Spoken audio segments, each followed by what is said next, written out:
Onward, Christian soldiers, marching as to war, with the cross of Jesus going on before. Christ the royal master leads against the foe, forward into battle, see his banners go. Onward, Christian soldiers, marching as to war, with the cross of Jesus going on before. Like a mighty army moves the Church of God. Christians, we are treading where the saints have trod. We are not divided, all one body we, one in hope and doctrine, one in charity.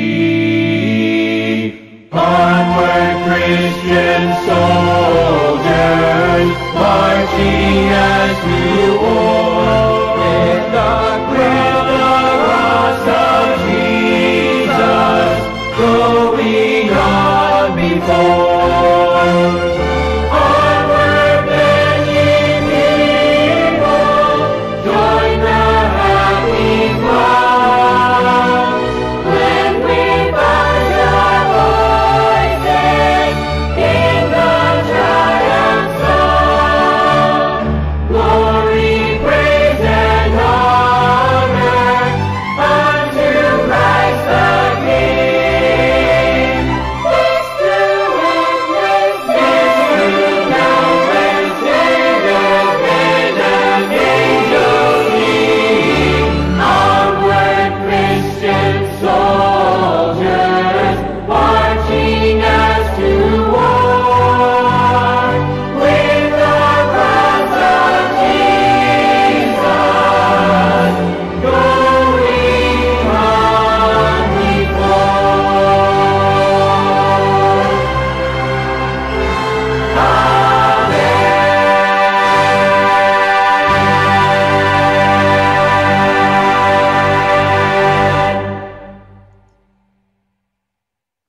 Maranatha, Tuhan Yesus segera datang. Saya Wanda Dumais dari Sydney, Australia. Dan saya ingin ucapkan selamat siang untuk Anda yang tinggal di Indonesia, selamat pagi untuk Anda yang tinggal di benua Eropa, serta selamat sore menjelang malam untuk Anda yang tinggal di Australia. Saudara yang dikasihi Tuhan,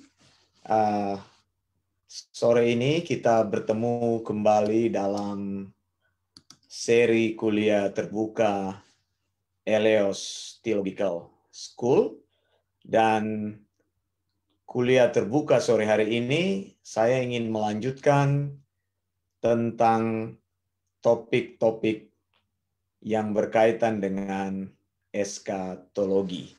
Nah, saudara yang dikasihi Tuhan, sebelum kita masuk lebih jauh dalam kelas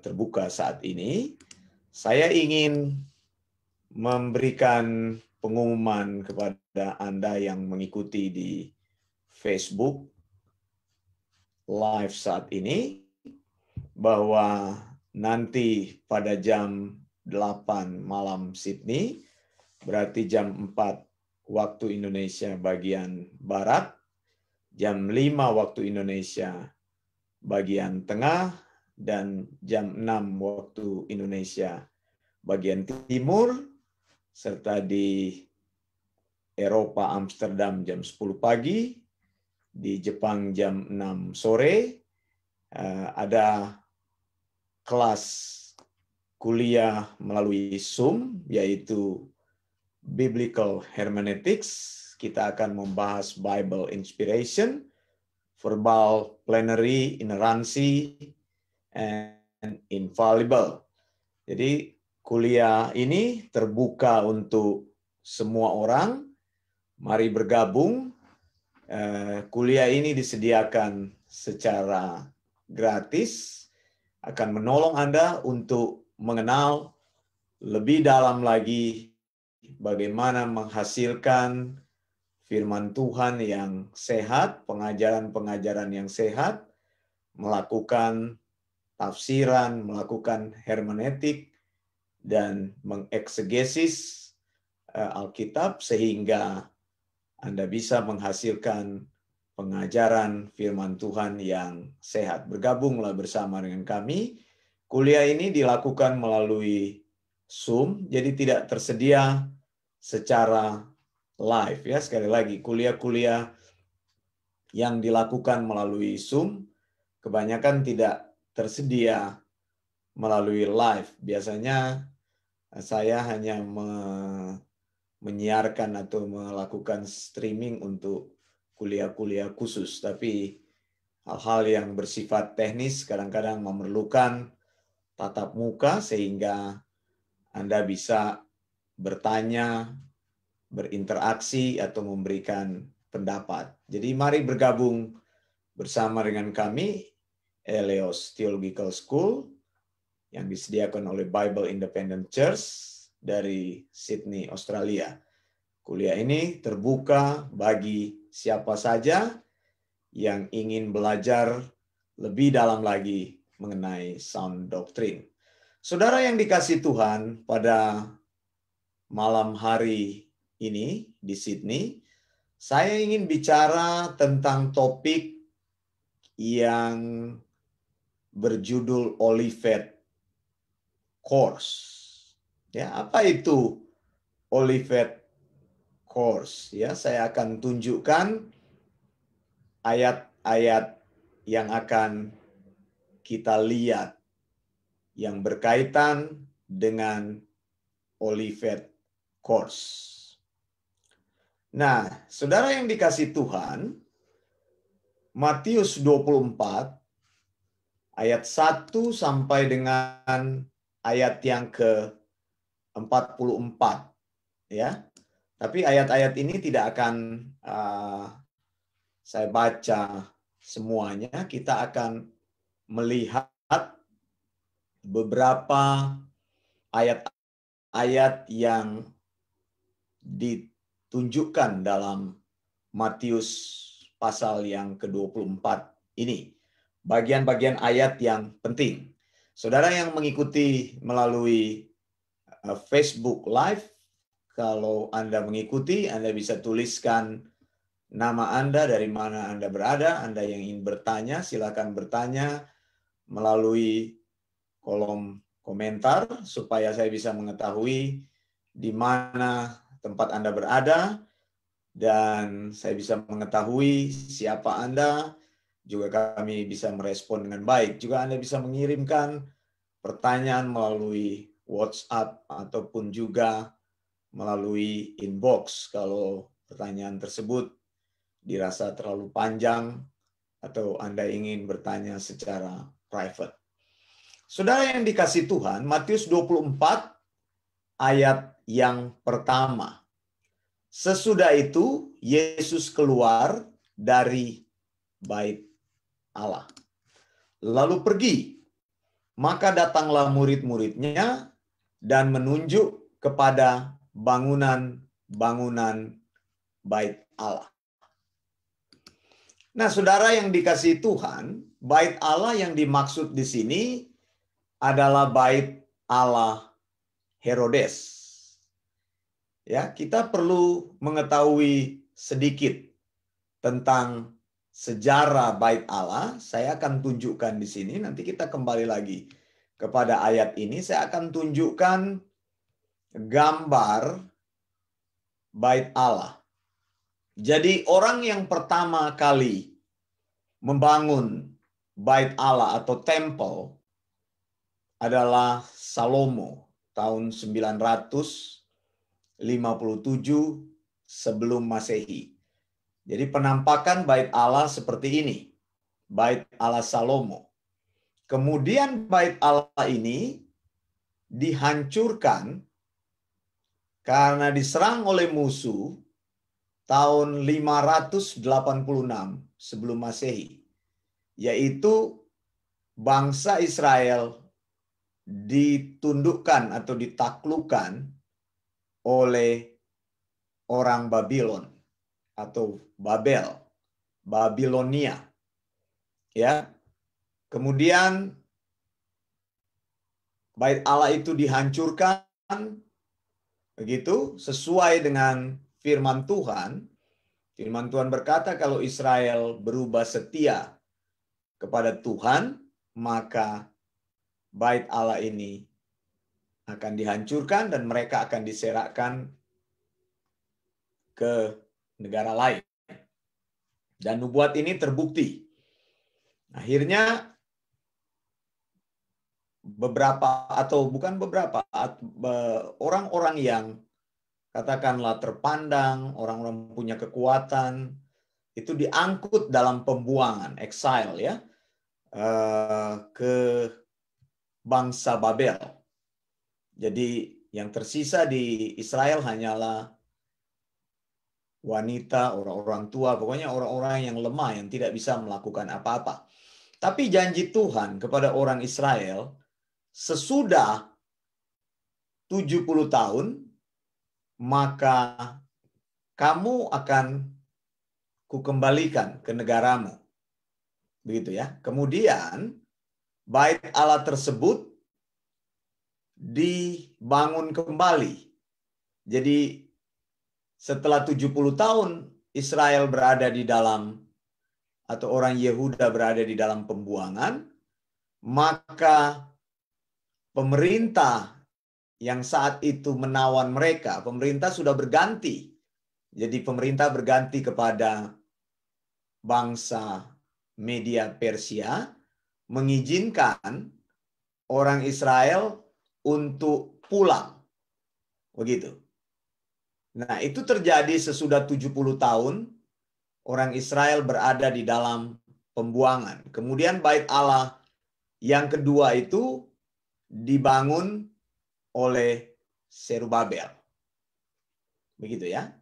Sesudah bait Allah dibangun oleh Zerubabel, kemudian di dalam sejarah bait Allah ini akhirnya dihancurkan lagi. Begitu, diserang dan dihancurkan lagi. Itu terjadi di zaman Roma. Gitu ya. Kemudian Herodes yang dari Romawi itu membangun kembali bait Allah pada abad ke-19 sebelum Masehi. Begitu. Jadi Herodes ini memperluas bait Allah. Kalau kita lihat gambarnya di sini, ini Solomon Temple atau bait yang dibangun oleh Salomo. Begitu ya. Lalu Herodes membangun bait Allah lebih besar daripada bait Allah yang semula. Yang dari bait Allah yang tadinya dibangun kembali oleh Zerubabel setelah bait Allah Solomon ini atau Salomo dihancurkan. Nah, saudara, pembangunan bait Allah ini berlangsung selama 46 tahun. Jadi, saya mau sampaikan di sini pada waktu Yesus berbicara kepada murid-muridnya. Ketika Yesus keluar dari bait Allah, maka sebenarnya bait Allah yang dimaksudkan itu saat itu pembangunannya belum selesai. Jadi Herodes Agung itu memulai pembangunan bait Allah kurang lebih tahun 19 atau 20 sebelum Masehi. Nah, bait Allah ini dibangun sampai dengan tahun 64 Masehi. Ini adalah 6 tahun sebelum Bait Allah itu dihancurkan tahun 70. Ketika Yesus keluar dari Bait Allah. Begitu ya. Lalu murid-murid menunjuk kepada bangunan-bangunan Bait Allah itu. Tadi maksudnya Bait Allah yang dibangun oleh Herodes. Ia berkata kepada mereka, kamu melihat semuanya itu. Saya besarkan dulu. Ya. Dia bilang, aku berkata kepadamu sesungguhnya tidak satu batu pun di sini akan dibiarkan terletak di atas batu yang lain. Semuanya akan diruntuhkan. Dan nubuatan Yesus ini digenapi tahun 70 Masehi. Nah, inilah tahun di mana Bait Allah itu dihancurkan sampai sekarang Bait Allah itu sudah tidak ada lagi. Ya, kalau saudara melihat sekarang yang tersisa itu adalah tembok ratapan atau Western Wall ini. Posisinya ada di sini, di sebelah barat. Ya, kalau melihat dari gambar Yerusalem ini, Yerusalem dari peta ini terbagi dua. Yerusalem bagian barat adalah dimiliki oleh orang Israel dan Yerusalem bagian timur dimiliki oleh Jordan atau Yordania. Ya, Yordania ibu kotanya Amman. Ini map Israel nih saya tunjukkan ya. Bagi yang belum pernah ke Israel atau sudah pernah mendengar di mana posisi Israel itu. Jadi di sini Israel, kemudian berbatasan di utara dengan Libanon, kemudian berbatasan di utara timur dengan Syria, kemudian berbatasan sebelah timur dengan Yordania, di selatan timur ada Saudi Arabia, lalu berbatasan di bawah selatan sebelah barat ada Egypt atau Mesir, kemudian ada sedikit daerah kecil ini, jalur Gaza ini dimiliki oleh PLO atau Partai atau Palestinian Libertarian Organization atau liberalism, mungkin seperti itu ya. Saya kurang begitu hafal dia punya kepanjangan PLO, apa itu? Partai Pembebasan Palestina. Mereka sedang berusaha untuk mendirikan negara Palestina. Mereka sudah diakui, tapi belum menjadi negara, begitu ya. Nah, ini sebenarnya sejarahnya sebenarnya Israel sudah taklukkan ini tahun 67 dalam perang 6 hari yang menjadi mujizat itu kan, 5 Juni sampai 10 Juni 67. Termasuk Israel sudah merebut daerah West Bank sini, tapi tahun 80 Israel dikalahkan dalam perundingan internasional. Dikatakan bahwa bangsa Israel melakukan penjajahan. Kalau sejarah, lihat dari sejarah tahun 48 perang Arab Israel, Israel kalah perang. Ini jatuh semua ke tangan orang Muslim, begitu ya. Kemudian tahun 67 Israel menang perang terhadap bangsa-bangsa ini. Jadi pada waktu itu sebenarnya persoalan dengan Egypt, Israel katakan tolong kanal itu dibuka karena untuk apa itu jalur makanan dan minuman, jalur logistik masuk. Tetapi Egypt bersikeras menutupnya sehingga ini memancing kemarahan orang Israel. Pada waktu itu Israel bilang, kalau kalian tidak mau membuka kanal tersebut, maka kami akan menyerang kalian. Mesir ini kan, tapi Mesir ini mungkin dia sombong, dia pikirkan Israel dulu kalian kan budak kami. Israel pernah dijajah 350 tahun oleh bangsa Mesir. Lalu mereka bilang, silakan kalau kalian mau menyerang, maka kami juga akan menyerang kalian. Nah, pada waktu perang itu ternyata bukan hanya Egypt saja, Mesir saja yang berperang. Tetapi Yordania bergabung dengan Mesir, Saudi Arabia bergabung dengan Mesir, Lebanon bergabung dengan Mesir, Syria bergabung dengan Mesir, Yordania bergabung dengan Mesir, termasuk Palestina ini, dan didukung oleh Uni Soviet juga pada waktu itu. Tapi oleh anugerah Tuhan, mujizat Tuhan, Israel yang kecil ini bisa menaklukkan semua bangsa-bangsa yang besar. Nah, lihat di sini besar sekali kan nih. Yordan ini besar sekali, lihat. Begitu. Israel cuma kecil daerahnya, begitu. Jadi waktu itu mereka merangsek sampai di Gaza sini, kaget. Bangsa-bangsa itu, lalu Israel menyerang pada waktu itu, korban di pihak musuh itu banyak sekali. Israel cuma beberapa ribu orang, mereka ratusan ribu. Nah, tahun 67 itu semua daerah ini sudah kembali lagi menjadi satu kesatuan. Anda lihat di sini, kalau di West Bank ini kan Bethlehem ini tempat yang terkenal ini, kota Daud. Kota kelahiran Yesus. Kota kelahiran anggota-anggota dari suku Yehuda atau keturunan Daud di sini. Kemudian ada Hebron di sini. Kemudian ada Nablus di sini, Sikem. Begitu ya.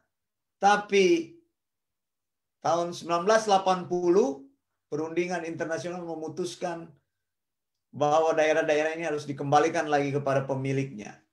Pemiliknya pada waktu itu sebenarnya milik Israel, tapi akhirnya Israel tunduk. Jadi ini saudara, ya ini yang saya mau tunjukkan di sini, bahwa Yerusalem ini terbagi dua. Nah, saudara yang dikasih Tuhan, jadi kalau kita kembali lagi mau melihat di sini, bahwa tahun 70 itu memang Bait Allah itu hancur sama sekali. Ini lokasi tempel itu ada di sini, ini yang disebut dengan Temple Mount itu ada di sini. Kalau Anda sekarang berkunjung ke Yerusalem, maka lokasi Temple Mount ini sudah berubah menjadi Shrine of Muslim. Jadi tempat suci orang Muslim. Jadi disebut dengan Dome of the Rock. Masjid Al-Aqsa ada di sini. Jadi ini menjadi penguasaan orang Muslim.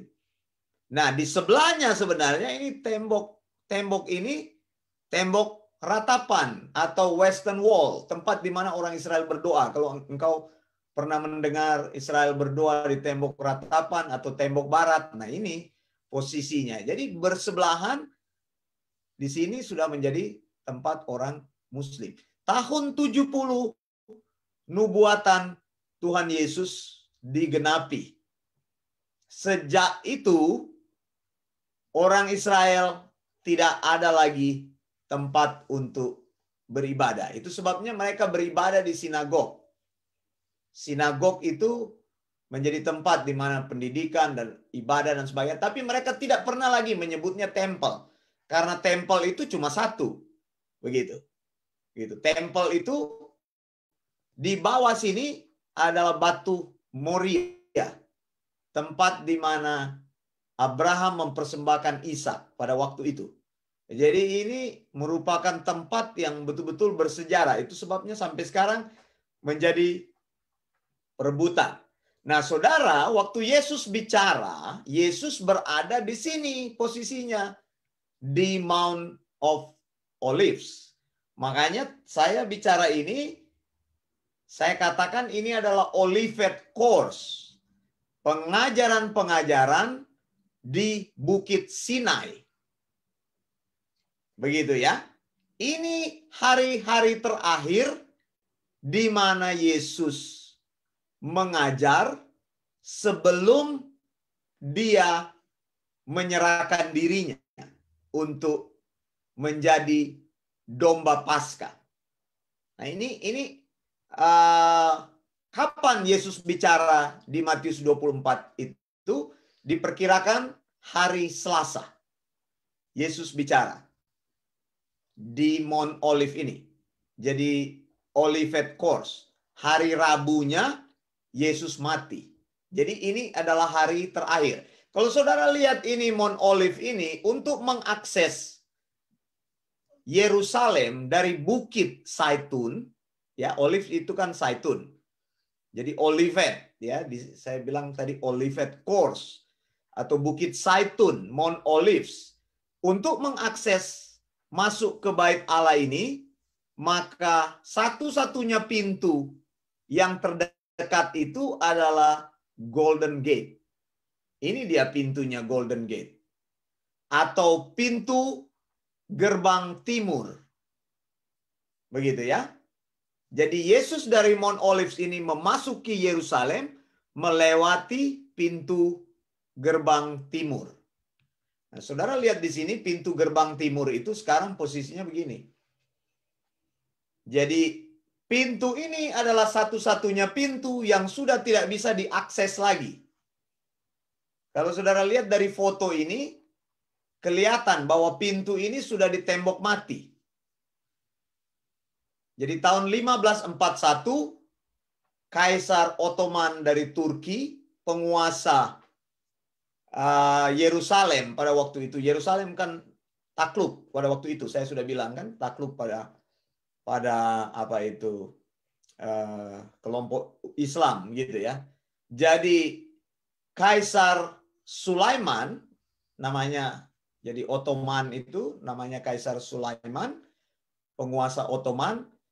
1541 dia memutuskan untuk menembok pintu gerbang timur. Jadi sudah tidak ada akses. Kalau saudara lihat di sini, ini Temple Mount, ini Golden Gate, Golden Gate-nya sudah ditutup. Kalau engkau lihat pintu-pintu gerbang yang lain terbuka, ini Dung Gate ini terbuka untuk mengakses Jewish Quarter, ini pelataran orang Yahudi masuk dari Dung Gate, atau bisa diakses dari Sion Gate. Ini Bukit Sion di bawah sini. Ini disebut dengan Kota Daud ini. Gitu ya. Jadi temple itu tadinya ada di sini. Yang saya bilang sekarang sudah di bawah penguasaan orang Muslim. Ada Muslim Shrine di situ kan. The Dome of the Rock. Lihat. Pintu yang lain itu Lions Gate itu terbuka. Lihat. Flowers Gate itu terbuka. Damascus Gate itu terbuka. Nah, ini yang mengakses Christian Quarter. Ini tempat orang-orang Kristen ini di sini. New Gate ini terbuka. Java Gate juga terbuka. Jadi cuma satu pintu yang tertutup. Pintu ini mempunyai kekhususan. Nanti saya akan jelaskan. Saudara lihat di sini pintunya ditutup. Di sini dibangun pekuburan Muslim yang besar. Lihat, ada pekuburan Muslim. Lihat di sini. Ada pekuburan Muslim. Jadi pintu ini disebut pintu gerbang emas. Anda lihat di sini. Ini bentuknya ini kuning keemasan. Jadi kalau matahari bersinar, matahari kan bersinar dari timur. Makanya pintu gerbang timur. Kalau matahari bersinar, ini akan kelihatan seperti emas. Nah, inilah pintu. Jadi posisi dari sini, Yesus turun dari Bukit Zaitun itu, masuk ke Yerusalem, memasuki pintu ini. Pintunya sekarang sudah ditembok mati. Begitu. Mengapa ditembok mati? Banyak yang sudah tahu kan, saya sudah jelaskan di kelas-kelas bahwa pintu ini ditembok mati karena Kaisar Sulaiman itu, Ottoman itu mengetahui nubuatan bahwa kelak Mesias akan datang yang kedua kali, second coming, ya. Sakaria 14 ayat 4, bersama dengan orang percaya dia datang dari surga menjejakkan kakinya di Bukit Zaitun dan akan memasuki Yerusalem melalui pintu gerbang timur. Nah, untuk mencegah Mesias masuk ke Yerusalem, maka pintu ini ditutup oleh Sulaiman.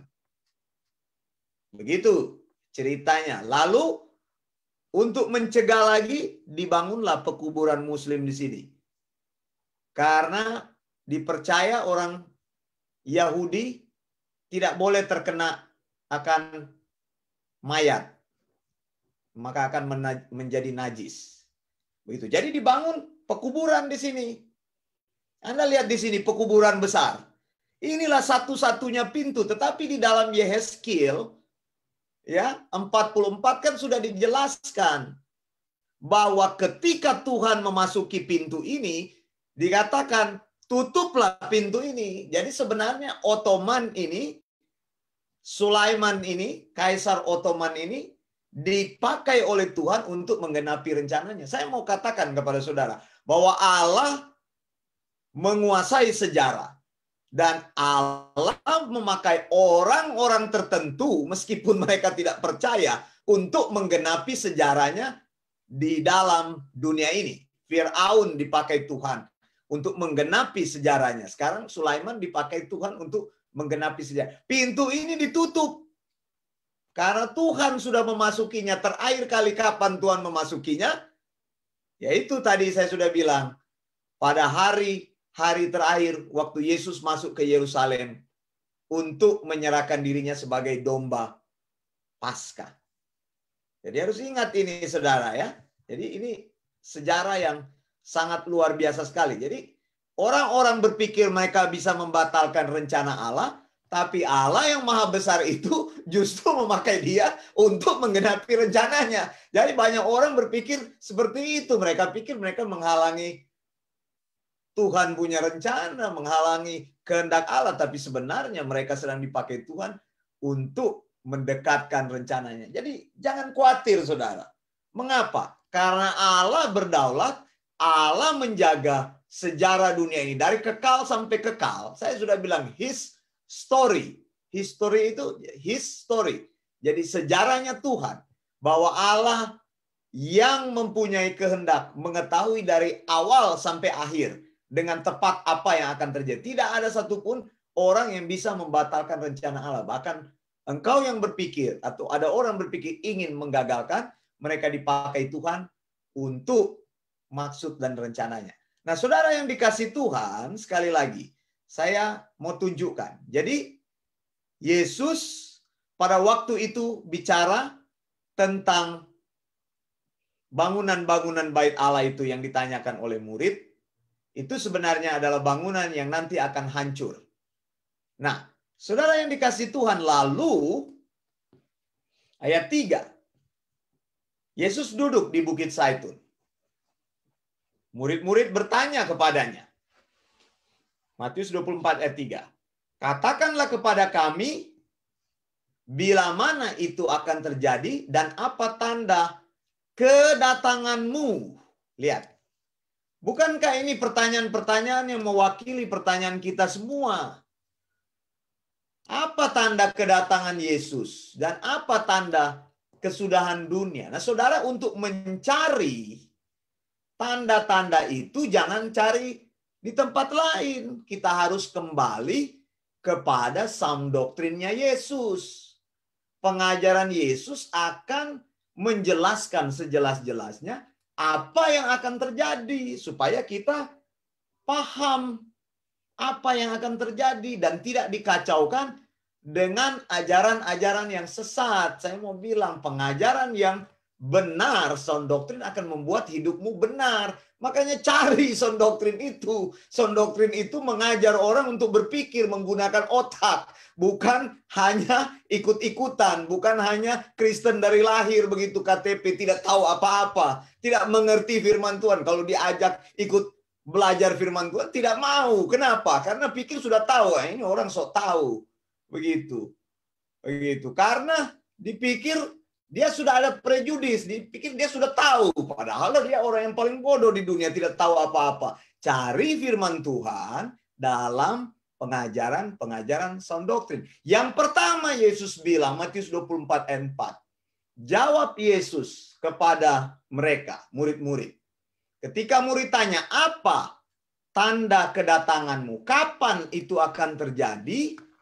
Apa tanda kedatanganmu? 3 pertanyaan, apa tanda kesudahan dunia? Harusnya kita orang yang percaya kepada Tuhan, kita terus-menerus mencari kehendak Tuhan. Apa yang akan terjadi? Jangan diam-diam aja. Jangan acu tak acu. Jangan tidak peduli. Karena Allah sedang melakukan rencananya, kita harus mengenal rencananya. Yesus bilang, waspada supaya jangan ada orang yang menyesatkan kamu. Lihat saudara. Jadi tanda kedatangan Tuhan itu ditandai, atau tanda kesudahan dunia ini ditandai dengan penyesatan. Gelombang penyesatan akan semakin besar. Dan banyak orang tidak mengerti, mereka sudah sementara disesatkan. Kenapa? Karena mereka tidak teliti mendengar. Ibrani 2 ayat 1.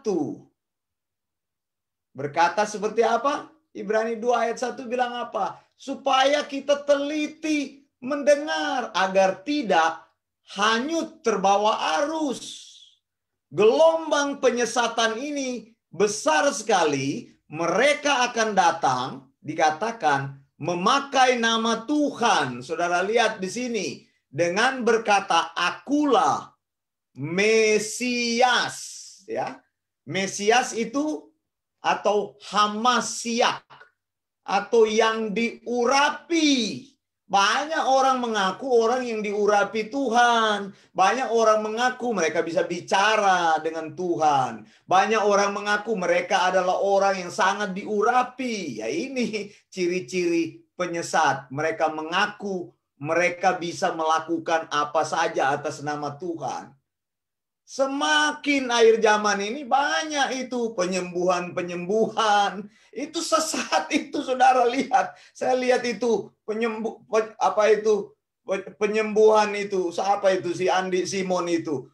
Penyembuhan model apa itu orang? Masa penyembuh ilahi pakai masker? Kalau engkau berani jangan pakai masker. Ternyata takut juga sama COVID begitu. Ya, pelayanannya cuma menyembuhin orang, nggak peduli orang mana disembuhin. Bukan itu yang Tuhan mau, saudara.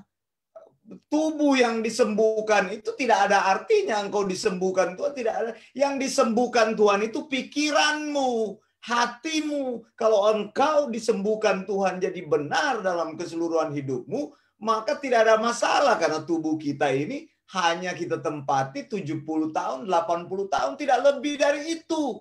Dan semua orang akan mati satu kali. Lazarus saja yang dibangkitkan Yesus, toh mati lagi. Begitu. Yang penting itu adalah bagaimana imanmu itu menjadi benar. Begitu. Makanya banyak orang ini, mereka akan menyesatkan banyak orang. Lihat. Banyak orang memakai namaku. Jadi seolah-olah mereka bilang itu mereka Yesus. Seolah-olah mereka bilang mereka datang atas nama Yesus. Tapi sebenarnya bukan, begitu kan? Jadi hati-hati penyesatan. Lalu kamu akan mendengar deru perang, kabar-kabar tentang perang. Namun berawas-awaslah, semuanya akan terjadi tetapi belum kesudahannya. Jadi saudara, menjelang kedatangan Tuhan, peperangan akan muncul. Akan muncul perang baru akan muncul. Tidak ada perdamaian. Begitu, ini harus kita tahu. Kemudian ayat 7, sebab bangsa akan bangkit melawan bangsa, kerajaan melawan kerajaan, akan ada kelaparan. Nah, ini saya tuliskan di dalam koma ini. Bahasa Indonesia tidak menulisnya, ada hilang di situ. Bahasa Indonesia menulis akan ada kelaparan, gempa bumi di berbagai tempat. Ada kehilangan kata penyakit sampar. Coba lihat di dalam bahasa Inggris dituliskan seperti ini, King James Version, for nation shall rise against nation and kingdom against kingdom, and there shall be famines and pestilences and earthquakes in diverse places. Jadi dikatakan oleh Alkitab bahwa bangsa akan bangkit melawan bangsa, kingdom akan bangkit, kerajaan akan bangkit melawan kerajaan, ada kelaparan, ada penyakit sampar. Saudara, menjelang kedatangan Tuhan, muncul penyakit-penyakit yang aneh-aneh. Penyakit sampar ini adalah penyakit menular, saudara. nanti akan timbul varian-varian baru penyakit-penyakit. Yang lebih jelas nanti di dalam 7 tahun masa kesulitan atau the great tribulation, 7 years itu penyakit sampar juga muncul di sana. Gempa bumi, ya. Saudara, ada orang yang bilang, Tuhan, kami tolak gempa bumi dari Indonesia. Bagaimana engkau mau tolak? Emangnya ini roh. Tidak ada yang disebut roh gempa bumi. Ya memang Indonesia berada di sabuk itu tektonik. Kalau Anda tinggal di Jepang juga mungkin hampir tiap hari mereka gempa bumi. Tapi gempa bumi ini akan intens. Semakin hari semakin banyak. Penyakit-penyakit semakin hari akan semakin banyak. Yesus bilang. Tetapi dikatakan ayat 8. Semuanya itu barulah permulaan penderitaan menjelang zaman baru. Saudara, ayat 8 ini adalah ayat yang khusus. Saya mau tunjukkan. Ayat 8 di sini dikatakan akan tetapi semuanya itu barulah permulaan penderitaan menjelang zaman baru. Dikatakan panta de tauta arke odinon. Gitu kan? Dalam bahasa aslinya.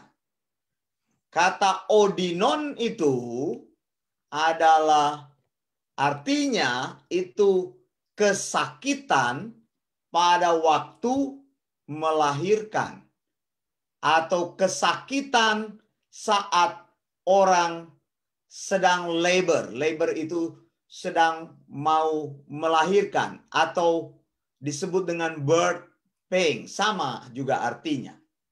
Jadi sebuah pengalaman ketika seorang wanita akan melahirkan anaknya itu sakit sekali saat menunggu saat-saatnya itu pembukaan pertama, pembukaan kedua, begitu bahkan kontraksi yang terus-menerus menjelang kelahiran anaknya mau keluar itu sakit sekali dan ini adalah sakit bersalin. Jadi di dalam Matthew 24:8 NIV dikatakan all these are the beginning of birth pains.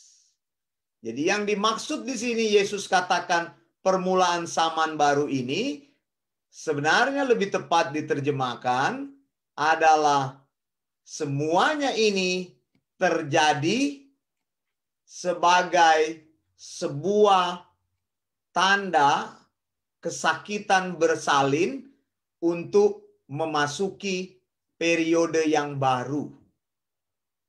Nah, saudara, ada bayi yang akan dilahirkan. Ceritanya seperti itu. Bayi apa yang akan dilahirkan?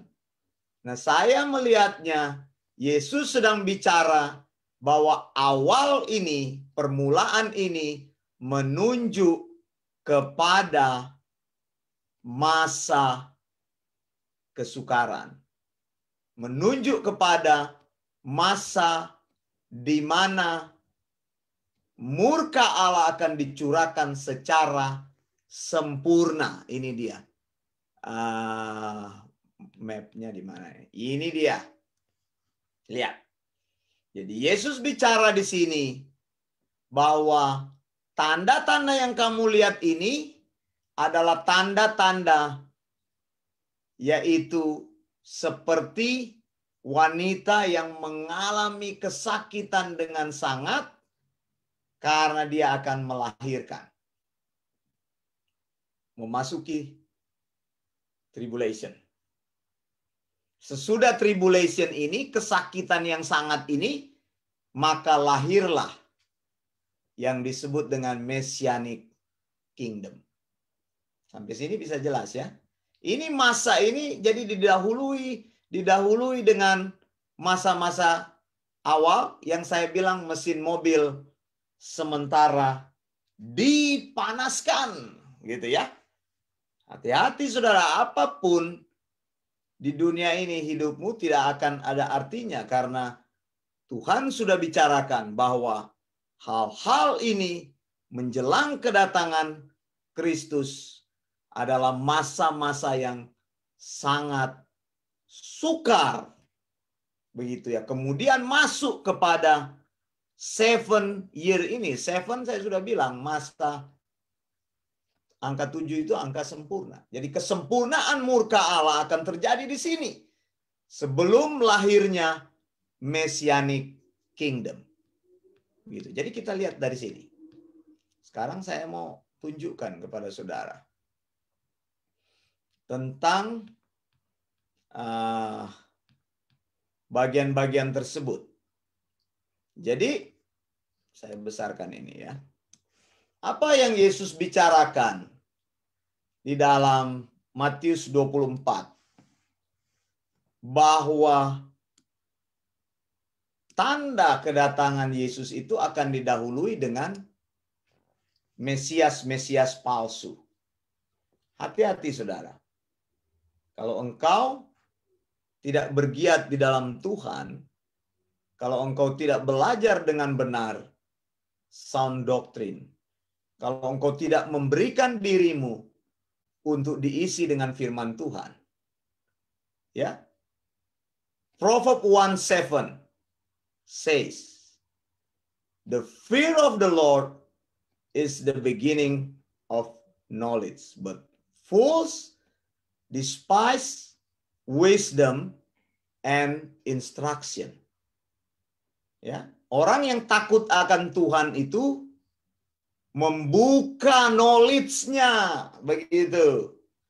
Memberi diri untuk belajar. Kalau engkau takut akan Tuhan, berarti engkau bersiap untuk mencari sound doctrine, pengajaran yang benar. Mengapa? Karena menjelang kedatangan Tuhan, ajaran-ajaran palsu, bahkan Mesias yang palsu itu akan lebih bergiat. Mereka akan mencurahkan uang yang banyak untuk menyampaikan kebenaran-kebenaran yang dipelintir, kebenaran yang didiskon, kebenaran-kebenaran yang bukan kebenaran tapi kesesatan. Yesus sudah memperingatkan. Jadi kalau kita hanya paham dia bilang akulah Mesias kan gampang. Wah, kalau orang ngaku Mesias ya itu sesat. Tapi penyesatan itu tidak datang seperti itu, saya mau sampaikan. Penyesatan itu tidak muncul dalam semalam. Kesesatan itu berjalan pelan-pelan secara progresif. Sama seperti menara Pisa di Italia. Yang dari tahun ke tahun derajat kemiringannya semakin besar. Tapi kan kita tidak sadar. Kita berpikir itu menara miring, keajaiban dunia. Tapi sebenarnya dari awal kemiringannya sampai sekarang itu derajatnya besar. Saya mau kasih contoh lagi. Menurut penelitian, benua Australia sudah merapat ke Indonesia semakin dekat. Diperkirakan pada satu saat bumi ini akan coalition tabrakan, begitu kan? Diteliti semakin lama katanya semakin dekat. Jadi ada gaya tarik bumi yang membawa kedua area ini antara Australia dan Indonesia makin lama makin mendekat. Tapi kan orang tidak sadar, saya juga tidak tahu sampai saya membaca laporan-laporan penelitian itu. Begitu. Nah, ini sama seperti derajat kesesatan. Kita tidak pernah tahu hidup kita tersesat sampai kita tahu yang benar itu. Kita tidak tahu iman kita yang sebenar-benarnya sampai kita mengerti sound doctrine.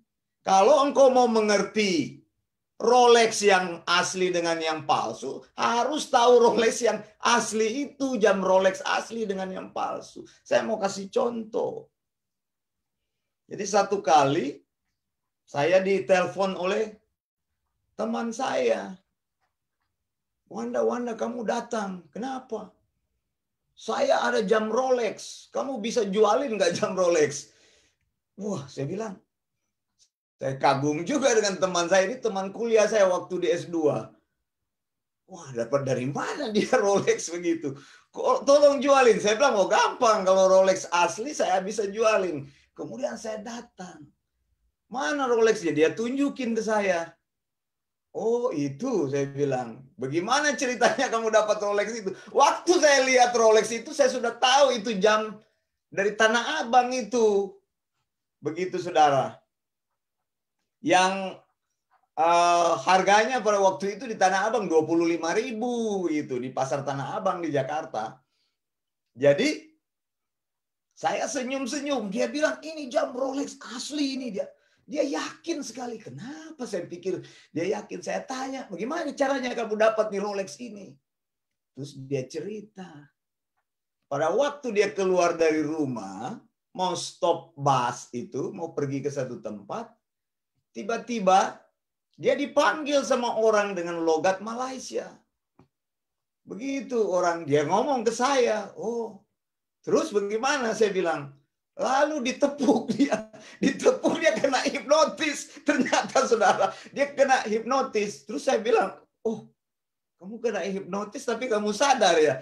Ya sesudah itu baru sadar, waktu itu nggak sadar. Dia bilang, oh, terus bagaimana? Saya diajak naik taksi, dia bisa cerita gitu saudara. Diajak naik taksi, terus saya disuruh pergi ke ATM, dia bilang. Lalu ditanya pinnya, dikasih pin ATM-nya itu. Jadi uangnya dikuras. Lalu orang itu bilang, ini uangmu ini. Jadi dia dalam mimpinya itu, maksudnya seperti mimpi dihipnotis. Jadi orang yang seperti orang Malaysia ini, ya memang Malaysia, saya tidak menjelek-jelekan, memang logatnya dia bilang ke saya gitu. Ini jam Rolex. Saya ini pelaut, baru datang saya. Jadi saya itu dapat jam ini, kamu beli saja jam ini. Ini harganya ini 250 juta, tapi untuk kamu bayar aja dengan uangmu. Jadi dia ada uang, berapa uangnya? Mungkin uangnya waktu itu 10 juta, 15 juta. Anda bisa bayangkan tahun-tahun 90-an itu uang yang besar. Dia ini merantau dari daerah pergi ke Jakarta kuliah begitu. Jadi ternyata saudara dia dihipnotis. Saya bilang ke dia, ini jam Tanah Abang, bagaimana kamu mau suruh jual saya ini? Udah saya beli aja, saya bilang 25.000. Dia bilang enggak. Ya kalau begitu kamu sudah tertipu, kamu nggak tahu. Mana ada Rolex model begini, lihat aja. Gampang kan dilihat jam, lihat aja pantat jamnya itu, lihat belakangnya itu, plate-nya itu. Begitu, mana ada Rolex plate-nya model begitu, nggak ada cap apa-apa. Begitu, memang di Tanah Abang kan banyak tuh jam-jam yang palsu dijual. Ya tulisnya Rolex begitu, tapi cuma namanya aja. Nah itu saudara. Jadi saya mau memberitahu kepada Anda bahwa kepalsuan itu hampir mirip asli kalau engkau tidak mengetahui yang asli. Makanya penting bagi kita untuk mencari kebenaran Allah, sound doctrine itu. Supaya engkau tidak tertipu dengan Mesias-Mesias yang palsu. Semakin lama, semakin banyak intensitasnya, semakin besar. Makanya Wanda Dumais bertekad untuk menyampaikan ajaran yang benar, didaskalia hygienose, ajaran yang tidak terkontaminasi, ajaran-ajaran yang disampaikan Yesus kepada para rasul, dan ajaran-ajaran itu dipelihara di dalam Alkitab dari Kejadian sampai Wahyu. Tidak ditambah, tidak dikurang, dan merupakan ajaran yang final dan absolut dari Allah. Saya mau lakukan hermeneutik dan eksegesis dengan ketat terhadap firman Tuhan, karena saya tahu semakin hari semakin banyak Mesias palsu dan ajaran palsu akan muncul. Lalu peperangan saudara, ini tadi sudah. Lalu kelaparan akan muncul. Walaupun dunia ini semakin lama semakin modern, teknologi semakin modern, tapi Alkitab katakan akan ada bencana kelaparan. Kemudian pestilensis, penyakit sampar. Ada banyak penyakit-penyakit yang engkau tidak tahu akan muncul lagi. COVID-19 itu hanyalah salah satu. Sebelum COVID-19 sudah ada Black Death, sudah ada Spain flu, sudah ada swine flu. Begitu. Tapi kan baru di lokal. COVID ini termasuk besar karena menyentuh seluruh dunia. Ya kan? Tapi kematian dari COVID belum begitu signifikan. Nanti di saat masa kesulitan itu sepertiga dari bumi akan mati. Kemudian persecution. Ini kamu akan disiksa, dianiaya oleh karena namaku. Bersiap, saudara. Engkau yang mempercayai kebenaran firman Tuhan. Hal-hal ini lambat laun akan terjadi. Kemudian gempa bumi, earthquakes. Muncul terus menerus, kemudian cosmic phenomenon. Tanda-tanda di langit. Nah, saudara, tanda-tanda ini 1, 2, 3, 4, 5, 6, 7 ini mendahului kedatangan Kristus yang kedua kali. Mendahului rapture. Ya, ini gambarnya sekali lagi saya bilang. Ini dia. Di rapture lain lagi, apa di tribulation lain lagi. Jadi ini tanda-tanda ini yang waktu Kristus ngomong terjadi terus. Kalau kita hidup di akhir zaman, ya ini saat Yesus mengucapkan firman ini sampai kepada rapture. Rapture itu kan terangkatnya orang percaya dan bersatu dengan Kristus. Kemudian tanda-tanda itu akan terulang lagi di masa tribulasi, tapi intensitasnya semakin lama semakin besar. Contohnya ini. Ya, sebelum selesai saya mau tunjukkan ini. Jadi pembukaan meterai 7 meterai itu. Jadi 1, 2, 3, 4, 5, 6. Kemudian break di sini, lalu meterai ke-7 dibuka, yaitu 7 sangkakala. 1, 2, 3, 4, 5, 6.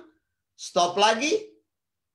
Trompet ke-7 atau sangkakala ke-7 adalah pembukaan dari 7 cawan murka Allah. Jadi intensitasnya semakin lama semakin besar. Lihat kan? Di sini ada 7, kemudian 7, kemudian 7. 14 di sini, saudara. Jadi double kan? 7 angka sempurna. Jadi kesempurnaan dari murka Allah akan dicurahkan. Yesus pertama kali datang sebagai anak domba yang keluh, yang diam. Tapi kemudian murka Allah akan dicurahkan karena dia menyatakan dirinya sebagai singa dari Yehuda. Nah, itu beberapa hal yang ingin saya sampaikan dalam pengajaran kali ini berkaitan dengan Olivet Course. Kalau engkau ada pertanyaan-pertanyaan yang masih mengganjal, engkau bisa bertanya, menuliskan pertanyaan dan mengirimkan ke channel-channel yang sudah saya beritahukan. Engkau bisa menuliskan di dalam kolom komentar atau juga WhatsApp dan juga beberapa komunikasi yang ada di dalam channel kami, yaitu channel Sound Doctrine. Nah, saudara yang kekasih, sesudah ini nanti ada kelas Zoom. Nah, ini kelas ini bersifat tertutup, maksud saya tidak dibuka untuk live. Kalau Anda ingin bergabung melalui Zoom, yaitu kelas Biblical Hermeneutics, Bible Inspiration, Verbal Plenary Inerrancy, and Infallible. Jadi bergabung bersama dengan kami nanti kita akan belajar bagaimana caranya menghasilkan ajaran yang sehat. Saya, Wanda Dumais, tidak menyampaikan firman Tuhan. Saya menyampaikan tafsiran firman Tuhan. Saya melakukan eksegesis, dan eksegesis itu yang menghasilkan ajaran yang sehat, dan ajaran itu saya sampaikan kepada saudara. Karena firman Tuhan kan sudah final. Saya tidak menyampaikan firman Tuhan, saya menyampaikan tafsiran. Kenapa firman Tuhan harus ditafsir? Ya karena saya bukan pemilik kebenaran. Maka saya belajar untuk mengeksegesis, melakukan hermeneutik terhadap firman Tuhan tersebut. Anda bisa bergabung setengah jam dari sekarang, yaitu jam 8 Sydney. Kelas ini akan berlangsung. Saya ingin menyapa yang sudah hadir di sebelum berakhir acara kita, yang sudah hadir di Facebook. Terima kasih untuk Ibu Oike Abram yang ada di Balikpapan. Terima kasih sudah bergabung bersama di live Facebook. Ada Ibu Hartini juga, terima kasih. Ada Ibu Christine dari Batam, terima kasih sudah bergabung bersama. Ada Ibu Rina Siahaan dari Batam, juga bergabung bersama. Ada Ibu Renata Tangkilisan dari Amsterdam di Eropa, terima kasih pagi hari di sana. Selamat pagi, Bu. Kemudian ada Ibu Yemima Citra dari Bontang, ya, dari Bontang, Kalimantan Barat. Terima kasih Ibu Yemima Citra, terima kasih Ibu Renata, Ibu Rina Siahaan.